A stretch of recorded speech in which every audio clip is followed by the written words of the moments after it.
Hello, friends. Today I am joined by one of my in real life dear friends, Charity Miner. And I am very excited to get to read to you the bio that Charity gave me and a bio I got from her 3 children. So let's start with the official bio, shall we? Charity Miner and her Mr. Bingley raise their 3 vastly different children dangerously near a homeschool bookstore. She directs Challenge 4 for her local classical conversations community, plans her next adventure, and looks at her phone too much. Filled with a passion for encouraging homeschool parents, she shares what God has taught her about parenting, homeschooling, and what's really real over on Instagram at A Note from the Future. But Charity's children had a little bit of a different perspective to share. Well, not different, just supplementary. And they said that their mom is an awesome classical Christian homeschooler, a genuine, kind adventurer who enjoys sleeping in late, K-dramas, pour over coffee, and driving her children to all their activities. A serial genre fiction addict, she gives advice she should be following, facilitates big conversations, and eats pumpkin pie for breakfast. Don't cross her or she'll stripe you. Sincerely, her favorite 3 children. I loved that. I had to share them both. Yeah, so you got the other side of the story there. Exactly. Well, Charity, I think that gives us a little bit of a glimpse into you and your family, but could you just tell us a little bit about yourself and your family and how you guys got started homeschooling? Sure. Thanks, Amy. So one of my very favorite movies describes all of its kind of quirky characters by their likes and dislikes. And so I thought, that's really very accurate. So I like the smell of creosote in the desert after a rain. I like sleeping in, obviously, Burger King croissant sandwiches, and efficiency. I dislike waking up for anything other than an adventure or a beautiful sunrise. Inefficiency, and I really don't like cacophony. But my family, I am a shy extrovert, army brat, fairly introspective and principled. My family likes no wimps and no weenies, but we like to have fun and go, and we do that through adventuring through the wide world and our country, playing games, sharing witty repartee, and just loving the Lord together. So that's kind of who we are. How did you guys first get interested in homeschooling?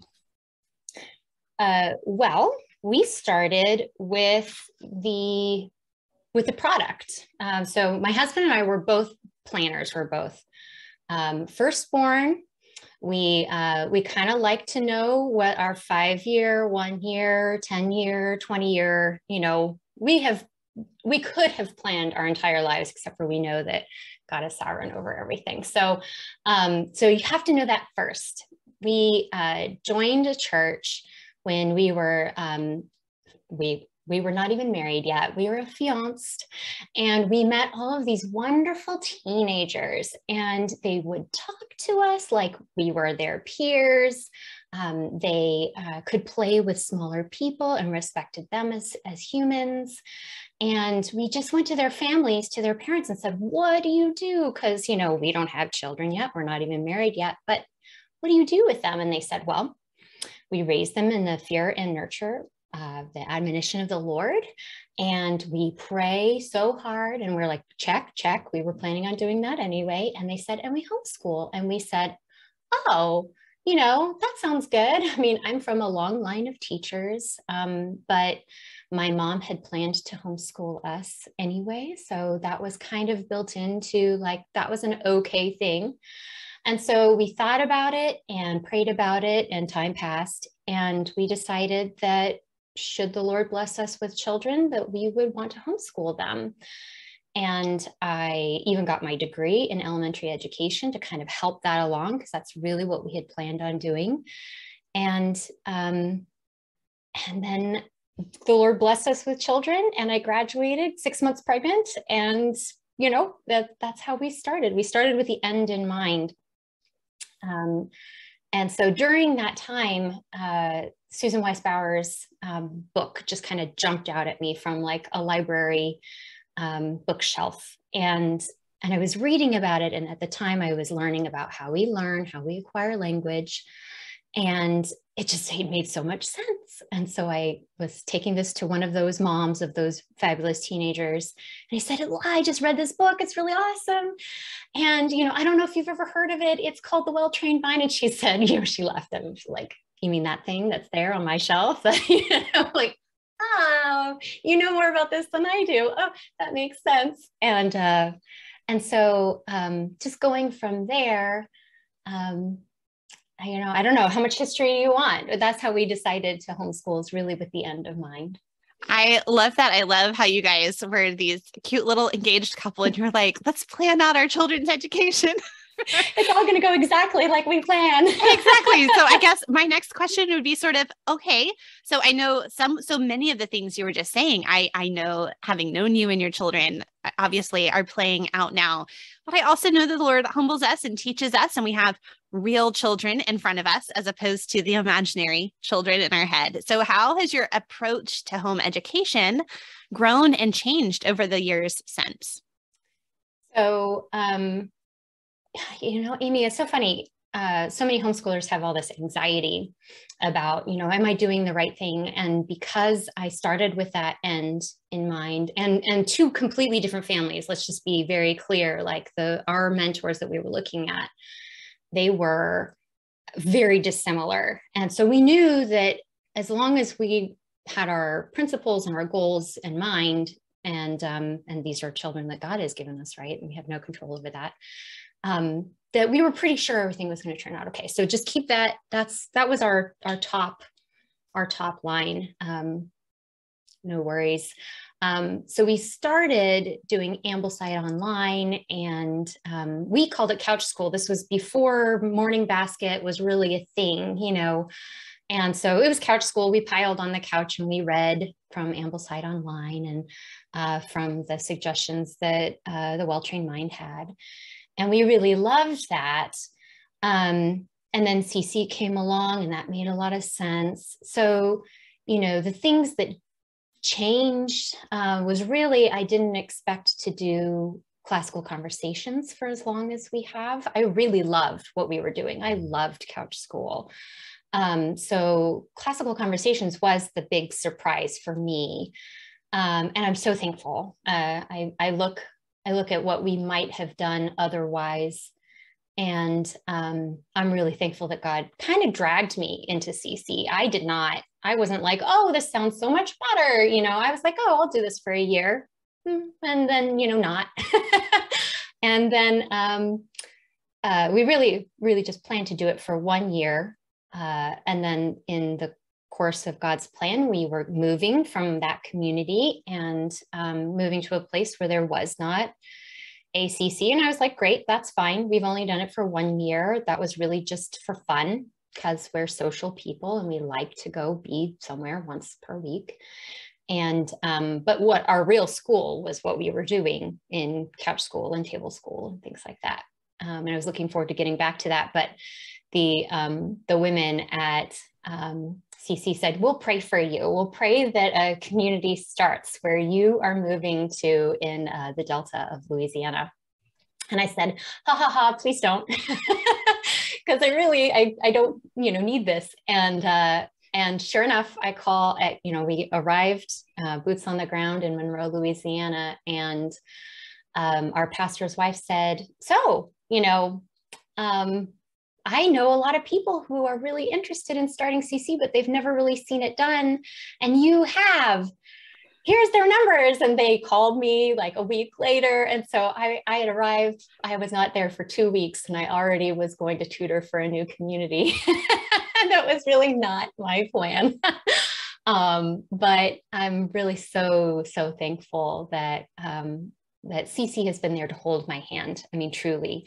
And it's really a good model, a good method for people who were not homeschooled, who maybe are in an area that is anti-homeschool or non-supportive of homeschool. And they really are a great resource for those of us who were public school educated, who this is a complete change of expectation for most of us. So that has been just a huge blessing that I was not expecting. But.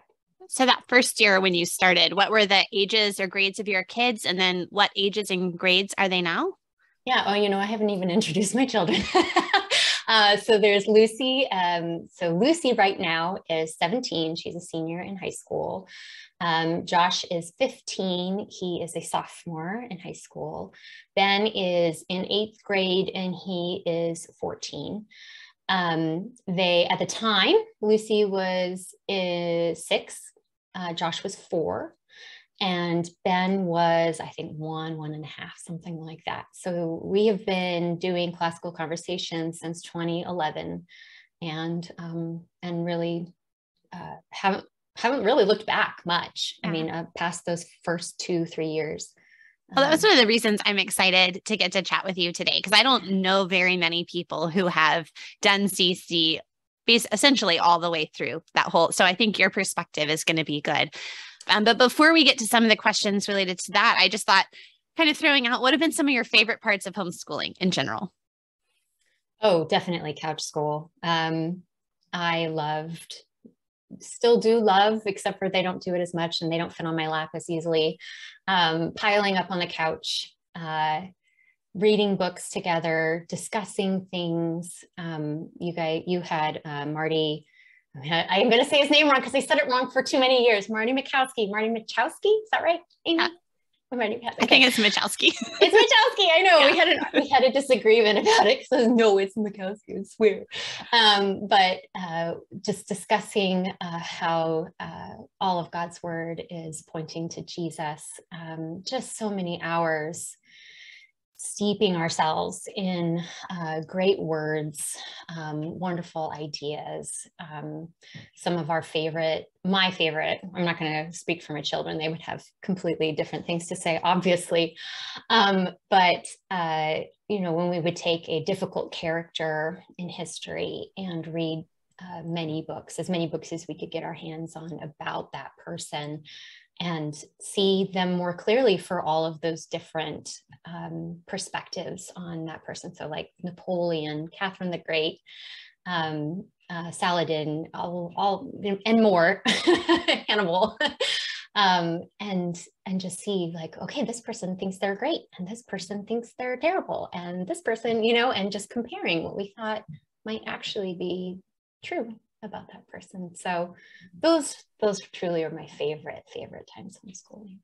I think that's one of my favorite parts as well. I think so often people want to limit like what they read about in history out of some sort of misguided protective instinct.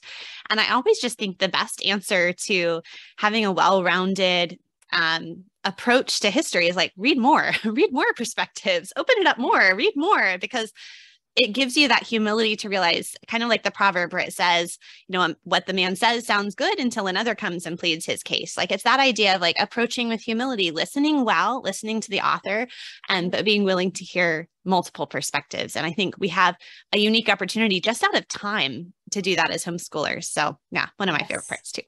Yes. And we definitely want to train them, right, to be looking for that truth and finding that truth, not on one side or the other, but generally somewhere in the middle.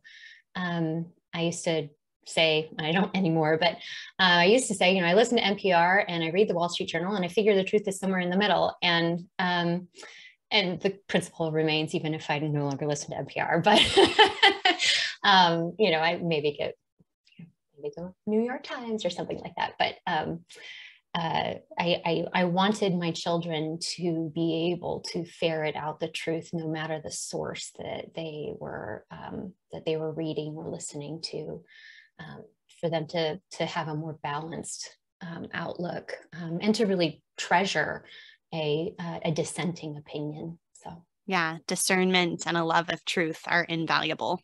Yes. Well, those are all some really great parts of homeschooling. And so far, we've talked about all these wonderful things. Oh, it's Well, what wonderful. about Let's those stop. challenges? It's just always so great and perfect and wonderful. Yes, it is. What have been some of the challenges that you faced in your homeschooling, and how have you sought to overcome those challenges? Okay, so my biggest challenge is myself because I'm really dumb. I'm an idiot. You shouldn't listen to me. My husband and I, we like to be sarcastic, and we're a little less cynical. I think God has worn down our pride enough. Probably still has plenty to do, but we're a lot more humble, so less cynical. But when we were younger, we would love to like make shocking statements, and so our second born, first boy, he was beautiful. He was the most beautiful baby, and he drooled a lot. He was really, really good looking in pictures. And so he didn't look super smart. So we'd call him the community college kid because, we were pretty sure he was, not really, we were just joking around, but that he didn't look super smart. Let's just say it that way. And because he was just beautiful and drooling. So forgive me for being, myself, but there I am. And I say this because, of course, God showed me how dumb I am by making him a scarily intelligent human being. Like, he was probably drooling because he was thinking about like everything around him, right? So when he was 3, he came down from a nap time, and I had already started couch schooling at that point. But really, he was only allowed to sit next to me. His sister was on my lap. I was teaching her how to read. And he came down from a nap time or quiet time, and he had a little it was an easy reader, but it was a chapter book. And he said, Mommy, I just read this book. Can I read it to you? And I said, oh, sure, honey, yeah. And he read it to me. And I went, what? I'm reasonably intelligent. I did do gifted classes in public school. But as he grew and matured, and we schooled him more, and I was in denial, very much so, about just how intelligent he was. We call it eat your shirt smart, because we had a friend in high school who would get so bored in his classes that he would like chew on his shirt and eat holes in his shirt. So like, that's how smart my son is. He's eat your shirt smart.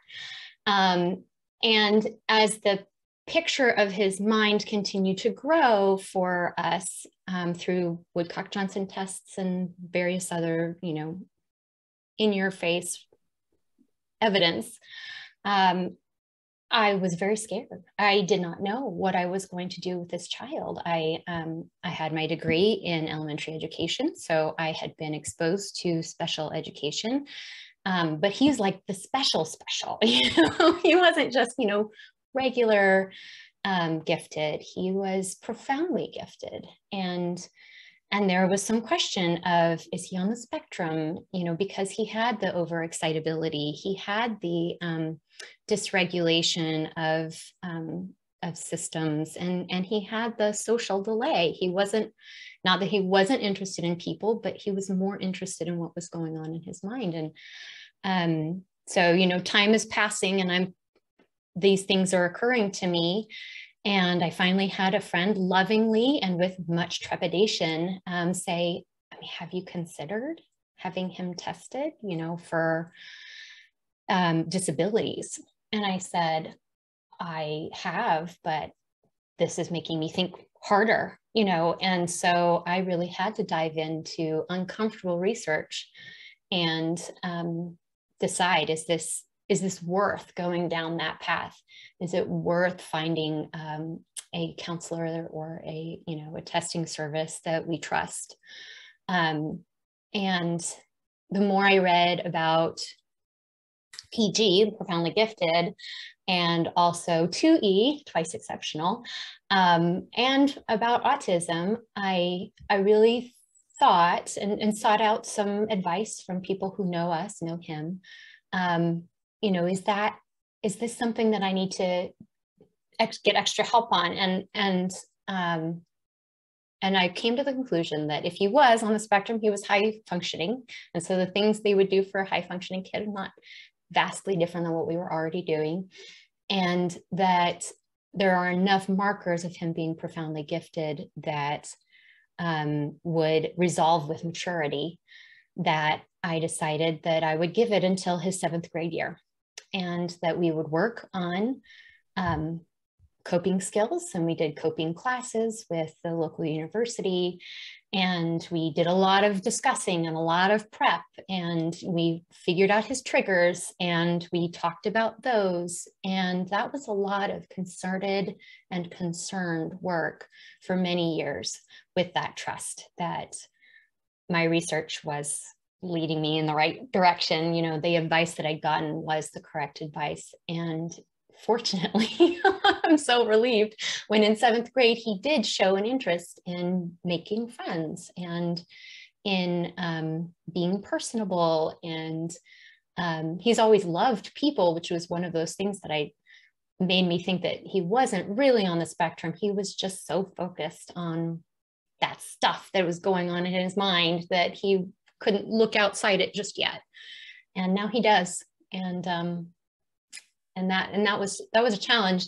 The other side of that, of course, is that his older sister was right there watching him zoom past her in math and zoom past her in his understanding. I joke, but it's not really a joke. I haven't taught him a thing academically. Everything that I've taught him are the things that you don't usually have to teach a kid, beyond, like don't hit, don't, please be kind, those sorts of things.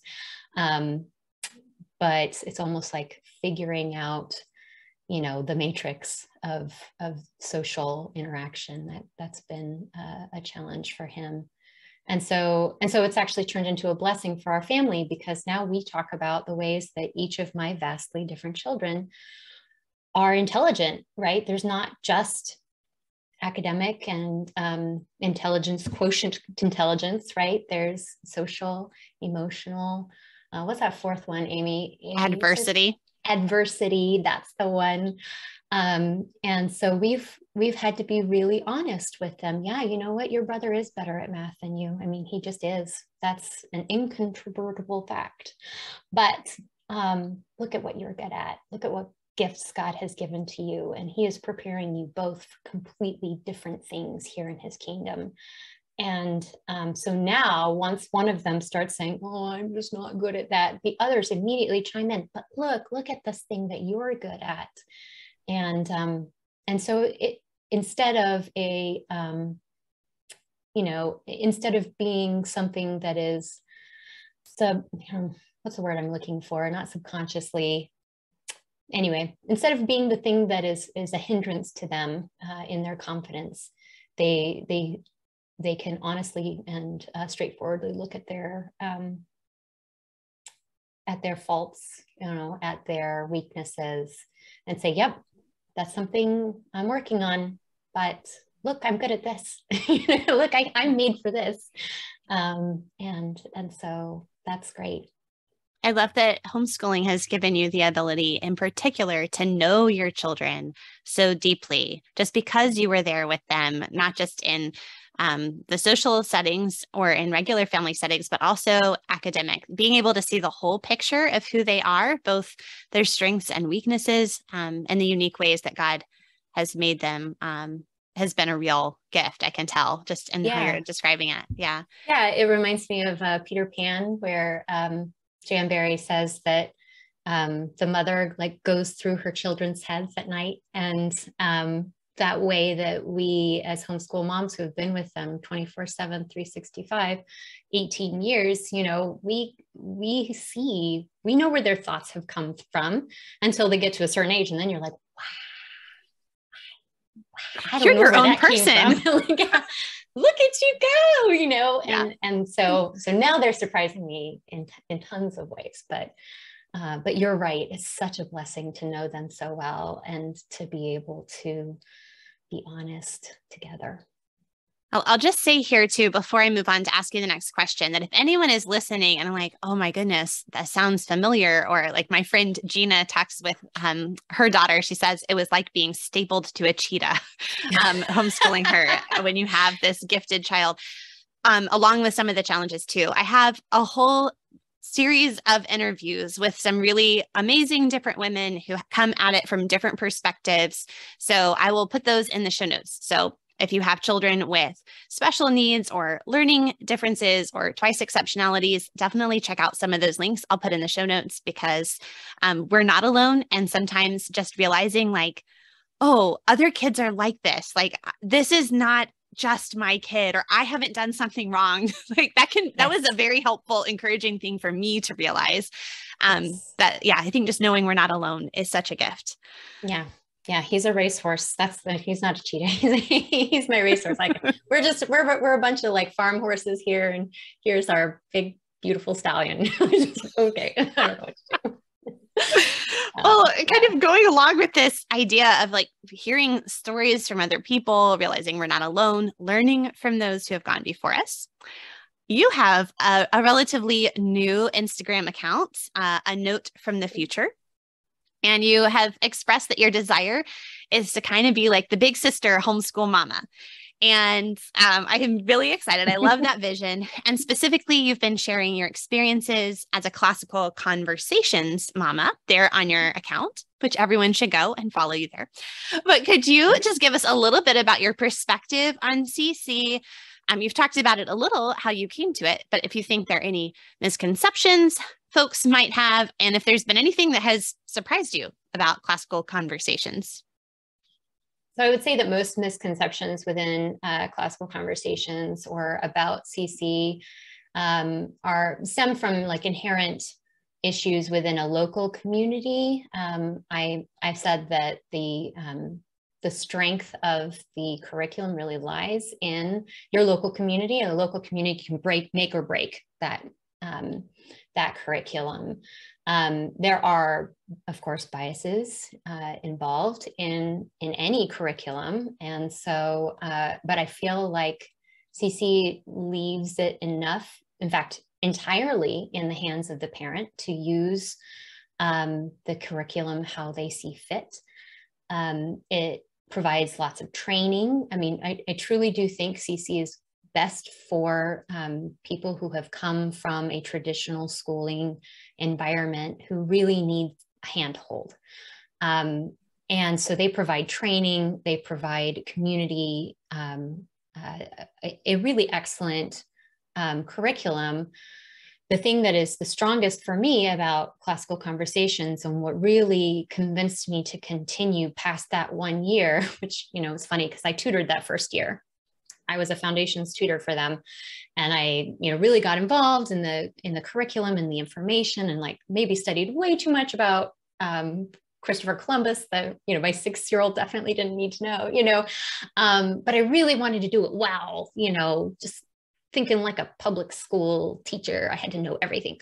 And, but at the end of that, I went to a practicum, and I learned that the whole curriculum was written from the top down, right? It was written from the high school years down to like, well, what do you need in order to do these high school rhetoric stage things?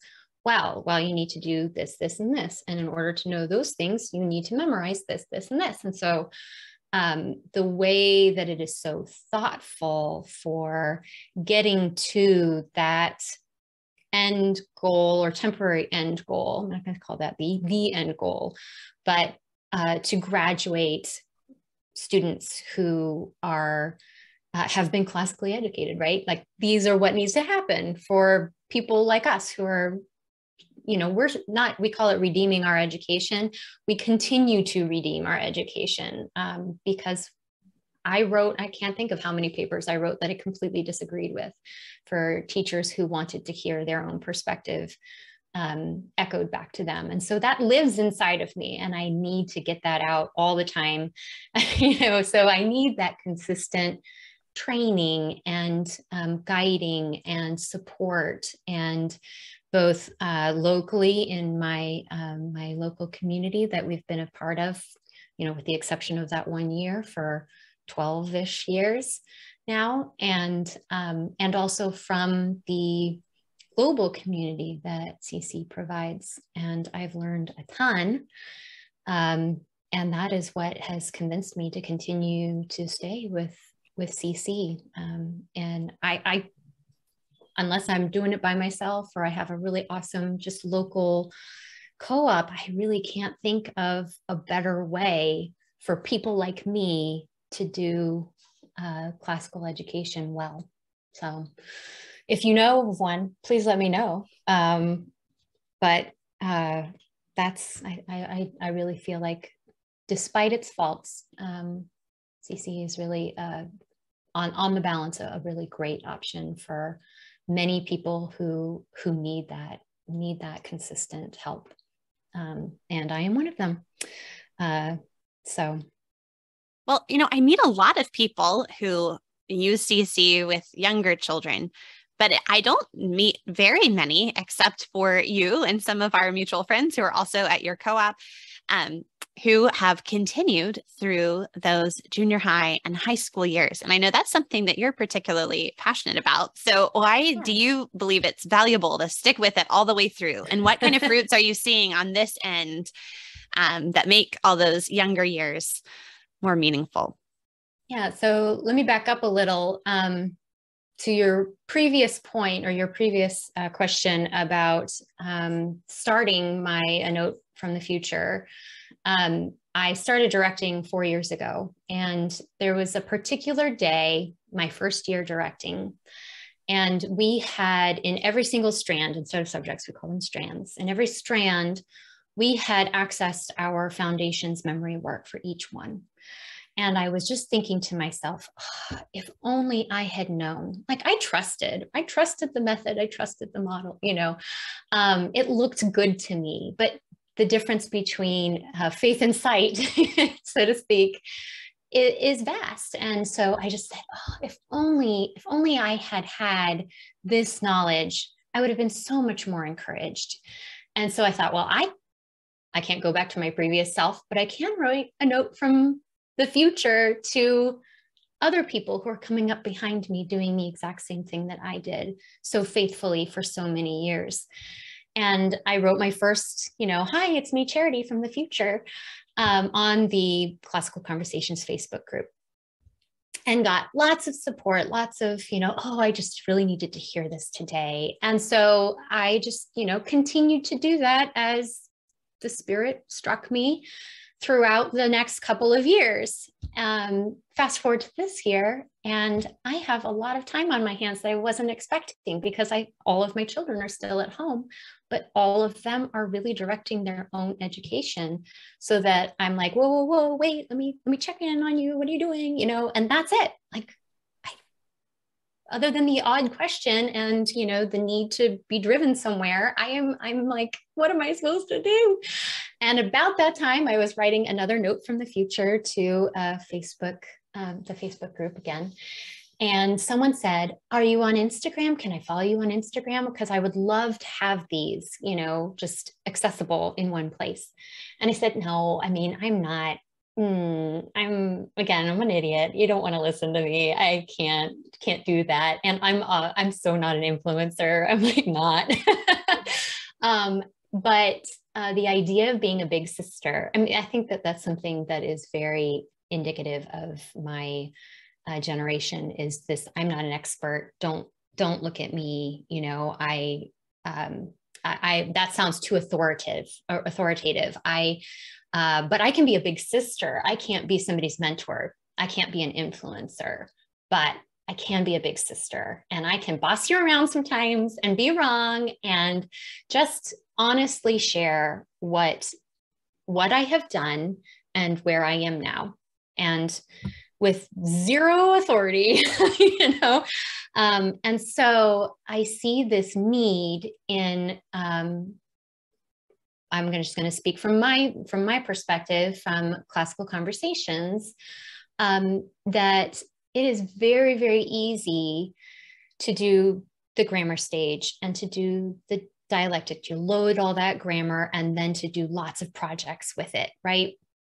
And that's basically how CC goes, from foundations to essentials to challenge A, challenge B, and even challenge 1. But when you get to the upper challenges, it starts to look more like, I mean, that is classical education, but it starts getting like foreign classical, right? Because I think a lot of people who were trained, who were educated in a more traditional school setting, they can get behind, you know, loading lots of grammar, right? That sounds good and familiar and like we're going somewhere. They can get behind having lots of projects and events to go to and science fair and things like that. But when it comes to discussing ideas Socratically, that is foreign. That is not, even though that's something that we do as an adult, you know, we love to talk, we love to discuss. That's how grown-ups play, is swapping ideas and seeing what other people think about something. But that practical education creeps in, you know, and this is kind of what I've been thinking about.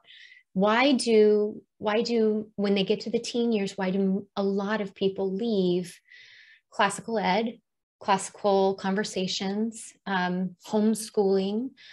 Dual enrollment is a huge draw, and I access dual enrollment. You guys do too, but that's a part of our education and not the whole. And so I think it's just really, really difficult if you are living in a society that values the practical, that values something that produces, something, a paper, a project, an experiment. Not that we don't do those things, but, you know, if a classical education is valuing this search for the transcendentals and doing that through lots of what we say, just beautiful conversations, big conversations, that doesn't always compete well with, well, but I can get college credit if I go to this school, or I need to prepare my kid for the real world now. And I'm just saying, it didn't even occur to me until 4 years ago. No, I'm not preparing my child for the real world. I'm preparing them for eternity. And what education is going to provide them better for eternity? Well, not the practical one. And it's going to be the beautiful one. And we add the practical elements. We prepare them for living in a world that is not their home. Of course, we do that. We've done that since the beginning. But the end goal of the education that I'm providing for my children is no longer to get a job. It is to be a loving member of God's kingdom here on earth. And it's very, very, very difficult to have that kind of mind shift, because it feels so much scarier than not going to your local public school and homeschooling. It is really dangerous. It feels really scary. But some of us have to take that leap and show others, hey, look, this is what we're doing. If you continue, this is what it looks like for your kid too. And these are the big ideas that they are sifting through and are preparing themselves for those ideas that are going to bombard them for the rest of their lives, sifting through those, finding the truth, finding those that are beautiful and good, and knowing what that looks like. That's my prayer. I think it's going to be so encouraging for moms to be able to get a vision that not only is it worth it, which I think you're communicating, but also like it actually does work. You can actually do this, because especially if you've never seen it done before, you're like, what does that even mean? I don't even know. So I'm really excited that you get to share your perspective. Yeah. And up until 4 years, I did the CC thing, right? I tutored foundations for 7 years. I tutored essentials for 2 years. I did all the tutor training and was a tutor trainer and, went to all the practicums, but it really wasn't until I started directing Challenge 2 that I went, I had to experience it before I went, Socratic dialogue. I had never heard about it, thought about it, and yeah, it was a huge mind shift. Because up until that point, I would have said, yes, I want to prepare them for the real world. I wanted to prepare them spiritually. So I wanted them to go experience a school, have that bombardment of, wrong ideas, and come home so that we could discuss it, right? I didn't want their first experience with the world to be when they don't live at my house.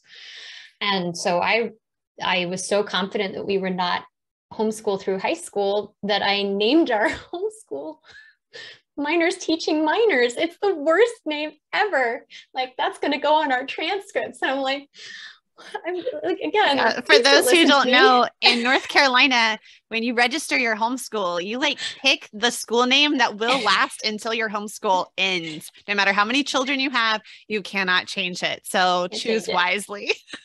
So I can't be like, yeah, I picked a really dumb name. I'm sorry. Sorry, children. It will help them stand out and be unique. Well, Charity, yeah. I think your whole vision for this and everything you've shared is definitely advice a new homeschool mom needs to hear. But if you could go back and just sort of tell your new homeschool mom self just one thing, what would it be?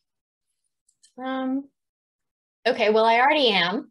I am at my little Instagram account, but I also wouldn't. I don't think I would tell her very much, because I feel like she really needed to learn those lessons that God had for her. Young Charity is a very confident person, and she needed that humbling experience. She thought that if she planned everything out ahead of time, and if she thought of all of the possible contingencies, and if she could find the right advice, like, she humbly listened to everybody, and then she made her plans, and she needed to get knocked down by God a couple times. I have a friend, I quote him all the time. We learn by words, or we learn by pain, and we really do learn both ways, right? That's what sanctification is. And so I wouldn't give up any of that sanctification for anything. Like, God, please don't send me more. I mean, like, I don't want those same painful lessons. They were painful, but I needed them. So yeah, I would tell her all the same things. I would say, look where you're going. It's so great. It's so great here. Continue to do that good work. I wouldn't upset his plan. I've loved this conversation, Charity. Thank you. This has been so much fun. Here at the end, I'm going to ask you the questions that I ask all my guests. And the first one is just, what are you personally reading lately? Ooh, what am I reading? This is a hard question, because there's a stack. You can share all of them. That's fine with me. Let's see here. I just finished The Golden Enclaves by Naomi Novik. That's my frivolous one. I am currently reading A Storm in a Teacup by Helen, what's her last name? CZ something. Sorry, I don't have the book with me. I've been studying on Euclid, because my students wanted to do Euclidean geometry this year. So I'm studying Euclid. And I guess in my Bible study, I am reading through Genesis and reflecting. Paradise Lost wrecked me a couple of years ago. And so all the beautiful ideas about Satan thinking that he was the best because he was created first, and hating Eve because she was created last. But oh, look, she can bear image bearers. And I'm like, women are awesome. And God made us really wonderful and beautiful. And anyway, so I'm currently loving all those ideas. Yeah, I think there's others. Yeah, there are always more books to read. Those are some good ones, though. Really excellent. Well, what would be your best tip for helping the homeschool day run more smoothly? I had another mentor. I call her a mentor. She's a friend. She's a friend with experience. And she said, your bed is a boat and don't get out of the boat to start your day until you have prayed, because your boat is on storm-tossed seas. And so I picture myself like grabbing onto my mattress and like holding on and praying before I even get out of bed. And that is, I mean, that's, you know, of course, the scripture approved answer. There are many other practical things that you can do. Certainly, I've trained my children so that they can be independent and they can do the things that they're doing that is making me currently quite bored. But I'm going to say prayer. Don't get out of bed until you prayed. That is the best advice of all. So for sure. Well, Charity, where can people find you online? You can find me at A Note from the Future on Instagram. And I'm not really planning to expand it just yet, but who knows? Blog. I don't know. I'm just taking Elizabeth Elliot's advice and just doing the next thing. And we'll see where God leads me from there. But I think I'll keep that one up. Well, I will include that link in the show notes for this episode over at humilityanddoxology.com. Thanks, Charity. It was fun to chat with you. You too, Amy. Bye.